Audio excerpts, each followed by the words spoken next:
Sa ating mga lolo at lola, may mahigpit na paniniwala tungkol sa pagputol ng kuko sa gabi.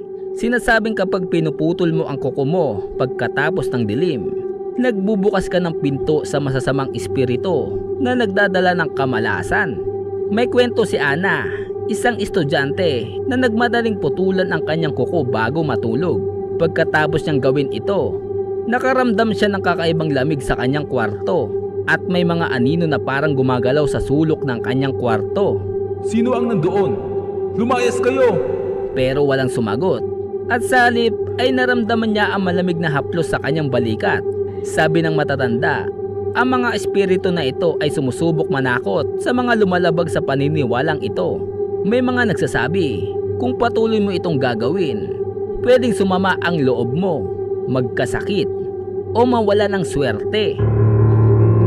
Kung gabi na, iwasan ang pagputol ng kuko. Baka sumulpot ang mga di kilalang nilalang sa iyong paligid.